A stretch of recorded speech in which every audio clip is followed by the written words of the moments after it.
It's Emil. It's Emil Guillermo. Emil Amok to you. Hi. Hi, everyone. You found us. It's Emil Amok's Takeout. I'm Emil, the aforementioned. Emil Guillermo? Emil Amok? Whatever I'm known as. This is a special day.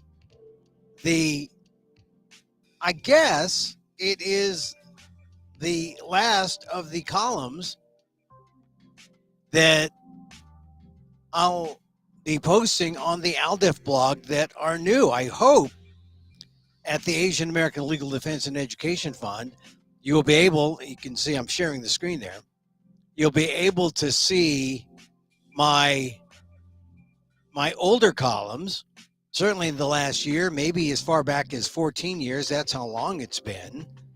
14 years at AALDEF. What a great institution, and it's going to be greater. They celebrated their 50th year, and of course, the founder of AALDEF, the executive director, Margaret Fung, my dear friend, stepping down, leaving her post. And it's just one of the reasons why, I'm not going to be there any longer, but who knows? I'm just saying AALDEF is still going to continue on being the great Asian American civil rights entity that it is. But it was also a good time with Margaret's departure to step down, and now you can get my columns if you've been reading me on the AALDEF site, aaldef.org/blog. You can see me on Substack for free. Go to substack.com/@EmilAmok, EMILAMOK. Just sign up for the newsletter and get all the columns that I write that would have been on AALDEF for free. And then also, if you would rather I read the column to you, because, I do on occasion, or actually most times. And if you want to get into the daily podcast or see what I'm doing or talking about things on the Emil Amok's Takeout, which is really more radio show than podcast, you can go to Patreon and support us. Help us pay for, all the little gizmos that put us up in different places and where you can watch us and see us from everywhere. Well, you can watch and see us live, or you can hear us. We post it. You can get it. Become a patronuse, I guess is what you call yourself, at Patreon, patreon.com/Emil Amok, EMILAMOK. That's how you find us.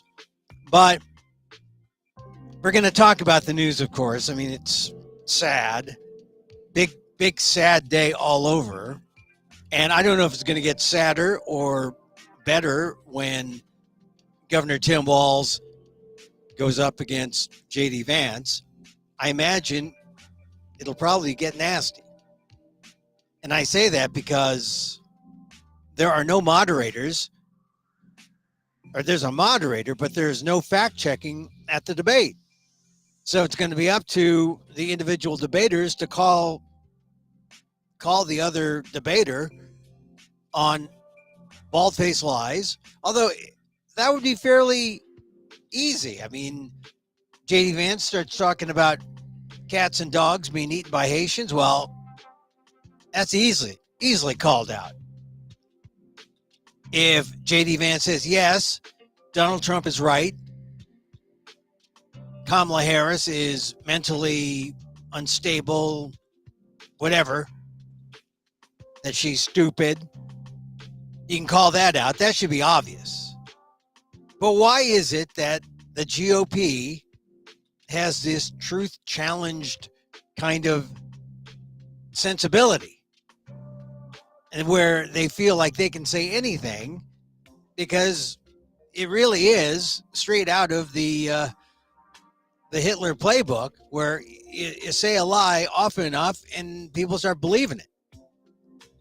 And I'll tell you it's the truth, because I was in Las Vegas this past week, and everything that the Republicans say, all their talking points, you start seeing regular folks start spouting it off, and it's like, oh, this is why they do it, because the less informed believe in the lies. The so-called low information voters believe in the lies if that's all they get from their leaders. Donald Trump, J.D. Vance, they hear them say that and say, well, it must be true, must be true. And this is how democracy slowly sinks into this deep abyss where no one cares anymore. Because that's what I noticed when I was in Las Vegas. And I do my I guess they're kind of semi-patented, my Lyft rider driver polls, my focus groups, where I ask people, what's happening? What are you thinking about the election? I figured, they're a captive audience. I'm captive too. I'm in the back seat. I'll ask them questions. And if they want 5 stars, they're going to tell me the truth. And they tell me the truth. And it's astonishing. I mean, out of maybe 10 rides that I took last week, only one was pro-Harris. One of the final rides that I took, and that guy said, are you kidding me? Anybody but Trump. Anybody but Trump. I'm voting for her. That's what he said. Mexican-American guy. Surprised me, but because it was a black guy who was driving me. He had a Tesla, and someone before me had put a poster, a pro Kamala Harris poster, and I said, I thought this was the driver's, and I thought, oh, you driver, you're I get it. We're kind of kindred spirits, I think, right? No, the guy reached to the back in the seat where the poster was, grabbed the poster, ripped it to shreds, and said, I can't stand her. And this is really the confirmation of what people are seeing in the polls, that even though blacks and Latinos and Asians are overwhelmingly for Kamala Harris and the Democrats, they, especially when it comes to black men and Latino men, that number isn't quite as overwhelmingly Democratic as it once was. And people are now speculating that that may be the difference between, a Kamala Harris victory or defeat. If enough of these Latino and black males split off, that could be the margin in such a tight race. I hope not, but Nevada is going to be a very tough battleground state. Kamala Harris doesn't have to win in Nevada, but it helps her if she does. It helps. She doesn't have to win in North Carolina, but it helps her if she does. It helps her if she doesn't win Pennsylvania. So it goes back to, you got to win Pennsylvania. Wisconsin, Michigan, Pennsylvania. You got to win Pennsylvania. And then you don't have to care about Nevada. But for Asian Americans, that's our state. We are most represented in Nevada. And the Asians are there. They're there for Kamala Harris. In fact, I saw a number of billboards. Kamala Harris supports Filipino pride. Filipino pride support Kamala Harris. I mean, it was these big billboards, or billboard I saw when I was driving around in Vegas. I saw a lot of Filipinos. I didn't see many Asians, aside from the Filipinos I saw in hotels and, out and about in various restaurants and clubs and whatnot. I did talk to Asian Americans, and the Asian Americans there were from other parts of the country, because I was at this World Series of Comedy. And it's funny because if you're a comedian, a lot of them try to go straight down they try to go straight down the middle because they don't want to lose half the audience. You tell a joke that's anti-Trump or anti-Harris, half the audience is going like this, half the audience is cheering, and club owners would rather you be apolitical and clean. So most comics are apolitical and clean, meaning few swear words. They might talk about sex, but still in a non-X-rated way. But I talked to some comedians, Asian Americans who are playing in rooms in the Midwest, and their stance seemed to be, I want to entertain people. I want to help people forget that they have any problems. I want to be the escape. And one was a young looking, but of course he's Asian, so he's older. He's an MBA, and I write about him in my my AALDEF, my last AALDEF column in here. And he said, "Hey, look, I'm here to entertain." Another guy, and he's a nice guy, Atul Patel. I wish I had known this when I saw him, because the Patels look like a bunch of Patels. A big company in India has purchased Motel 6. Motel 6 is going to be Indian owned. The hedge fund that owned Motel 6 finally sold it. So I guess we're not going to hear Tom Bodett. We'll keep the light on. I guess you'll hear someone from India saying, please no cooking after 10 a.m. or after 10 p.m. I love the Patels. And Atul was telling me, oh, it's just a name. Although, yeah, the Patels are dominant in the hotel industry. They are. But when I read that, I said, God, I wish I had talked to Atul about this, because he probably could have told me all about this Indian company, big Indian company, buying all the Motel 6s. Can you imagine that? Of course, Motel 6 is not what it used to be. It's now no longer $6, not even $26. It's more like, I think you're going to pay about $70. Well, that's pretty cheap when it comes to hotels. Motels. Excuse me. Anyway, so Atul Patel, funniest man in Minneapolis. He won that contest. Funny guy. And then I met another guy, JP Lambiers, and read about him. He has a YouTube channel called Where's JP? He's documenting his life.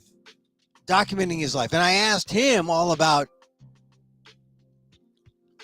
politics, and he was so apolitical.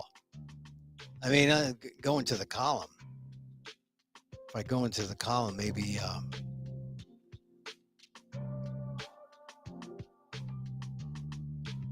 gotta find the column. So, column's called WDAAT. What does an Asian American think? I tried to tell you. That's the title of the column. When you acronymize WDAAT, it's what does an Asian American think? And that's what I've been doing as an opinion columnist. But let's go all the way down where I talked to JP Lambiers. I asked him about politics, and he said he was apolitical. He said, I don't know anything about politics.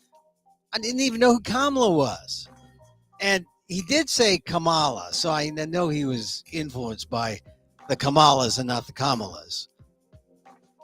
He's a registered independent in Texas, but he's driving all over the place. He's living out of a van. He's a comic nomad. And he says he has no desire to vote. He doesn't know enough. But shouldn't he vote if our democracy's at stake? He says, if I don't like the way things go, I'll move to another country, he said. He's been all over Europe talking about food. He had a food blog on YouTube.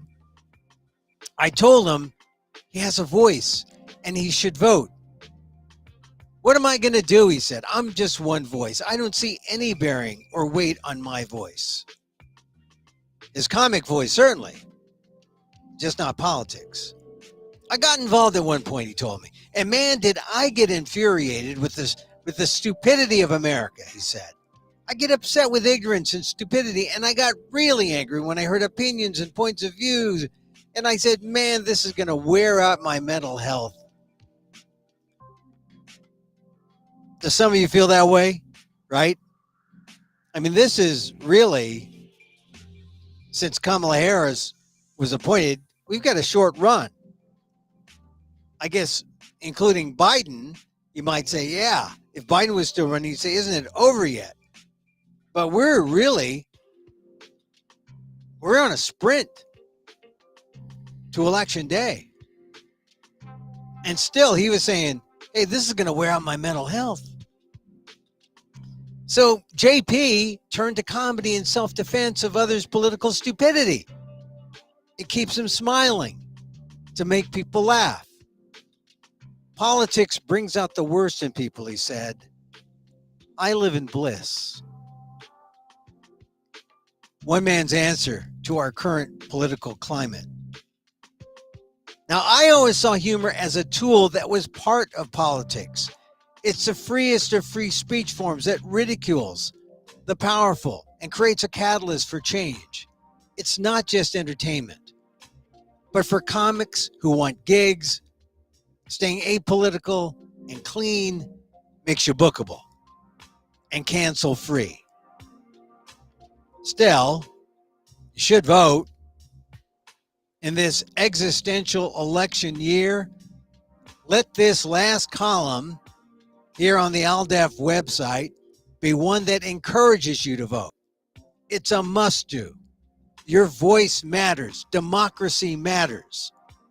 I'm sure whatever the result in a month or two, there will still be room for comedy. And we will need it. By November, is there any doubt we'll all be saying how much we could use a laugh? Let's see what happens.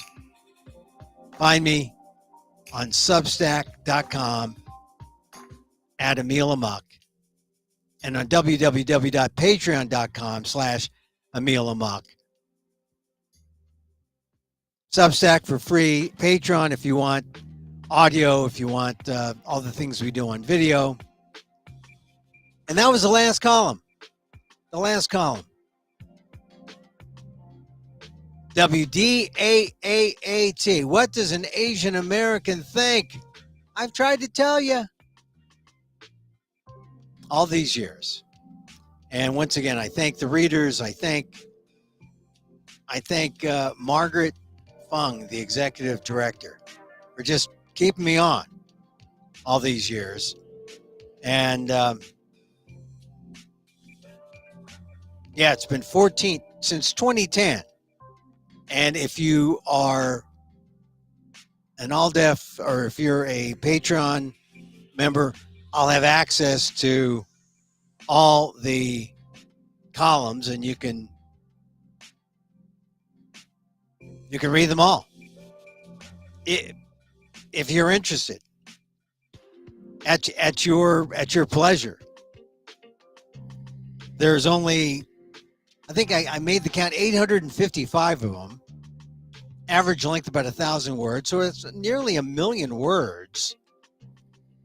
I know a Tiger Mom has already said you could have written 12 and a half romance novels. Yeah, I could have, maybe I still will. Anyway, so AALDEF, the end of an era. Catch it at the AALDEF blog, aaldef.org/blog, and you can read my final column there. And the last couple of columns, I write about some of the things that I wrote about that have some special meaning. And I write about everything from Vincent Chin to my buddy my buddy Corky Lee. Let's see. And yeah, I mean, that's me at the World Series of Comedy. Doing my thing. I talk about Shohei Ohtani, API voters, Kamala Harris with her gun, all that in the most recent post, but the final one today, October 1st. You know, I didn't even get into the meat of Filipino Heritage Month, which comes up not on the 1st of October, but on the 15th. But I include links so you can read all about it. So all that on the AALDEF blog, aaldef.org/blog. And don't forget, starting this week, toward the end, toward tomorrow, I'll post. You want to see what I had to say about the vice presidential debate?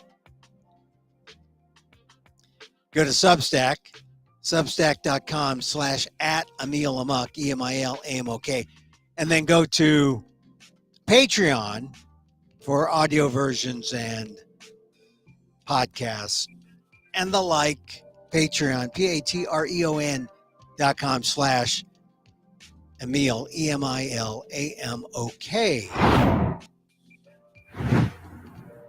So the news, it's pretty grim.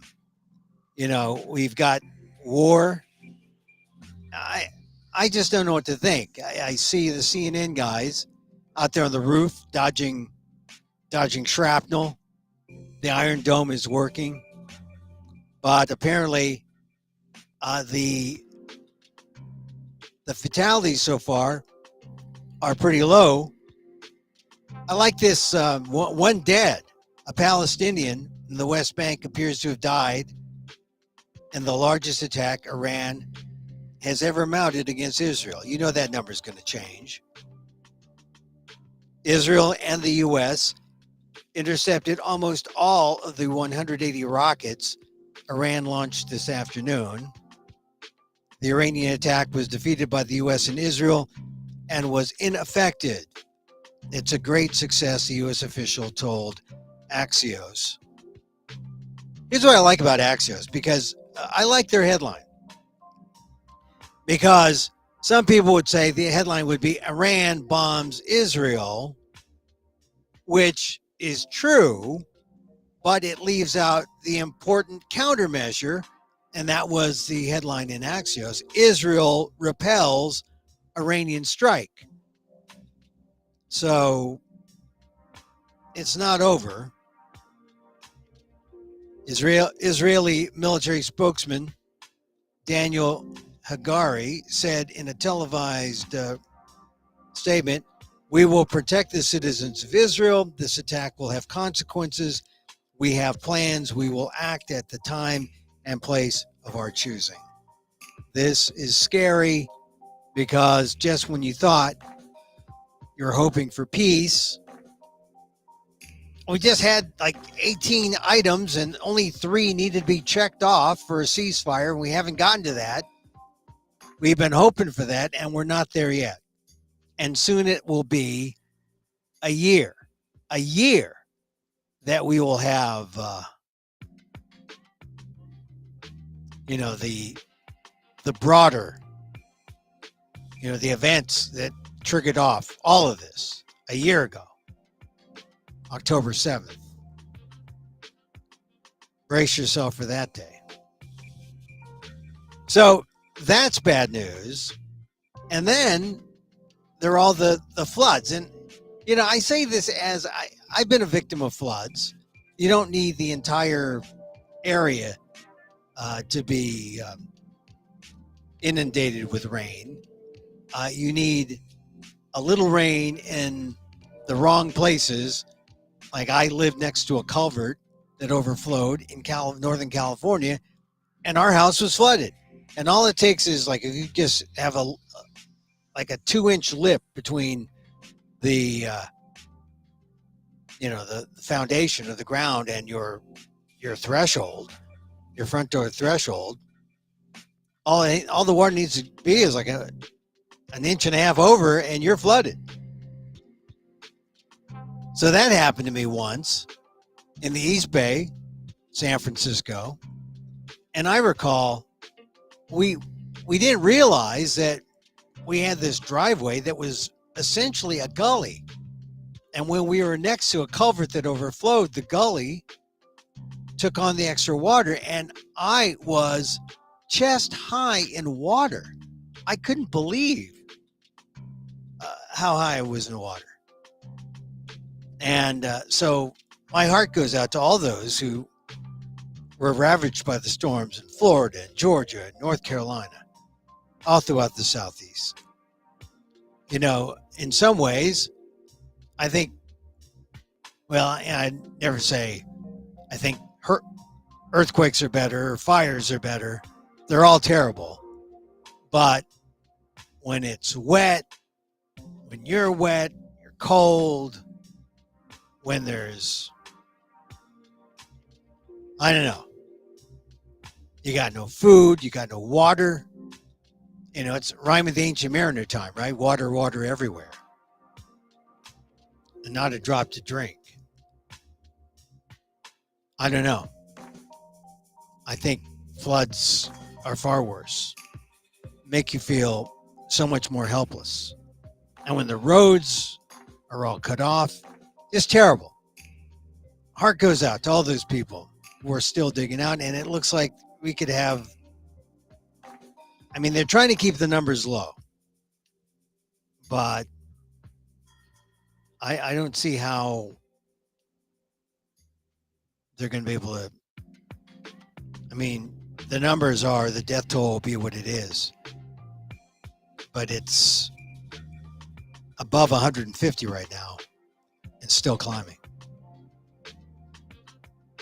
So as a Californian, this caught my eye. More than 40 trillion gallons of rain drenched the Southeast over the past week. Enough to fill Lake Tahoe. I couldn't believe enough to fill Lake Tahoe.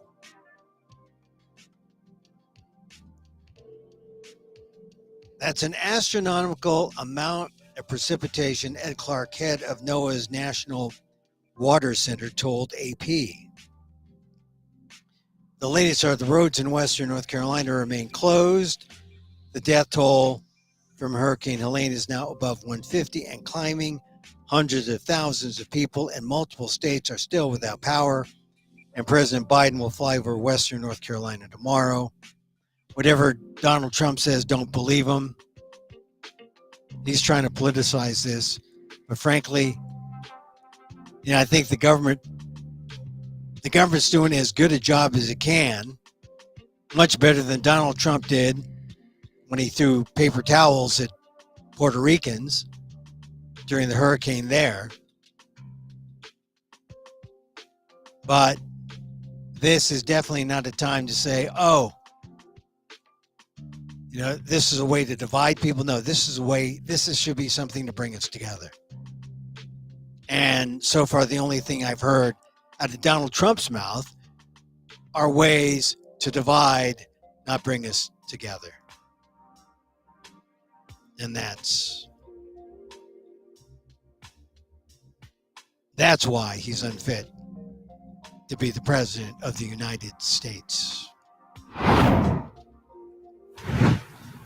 All right, I'm going to go off and laugh. I believe in this laughter yoga. It's been my thing. It's been my go-to. And I know I believe in other meditation, other forms of doing nothing. But somehow the laughter yoga really does brighten my spirits. Far more, it energizes. It's a matter of oxygenation. And one of the things I do is I snort air to get the nitric oxide going. In up the left nostril, out the right nostril. It works. Do that about 5 times. And the nitric oxide in your nose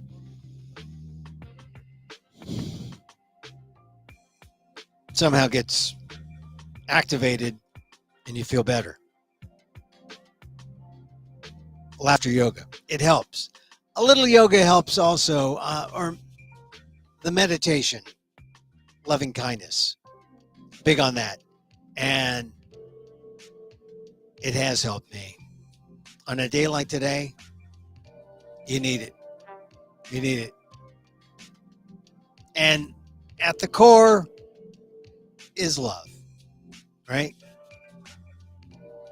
And so, a little metta, M-E-T-T-A, little metta meditation. As I wish for me, I wish for you. May you be safe. May you be happy. May you be healthy. And may you live with ease. Emil Guillermo here. Till next time. Mahal.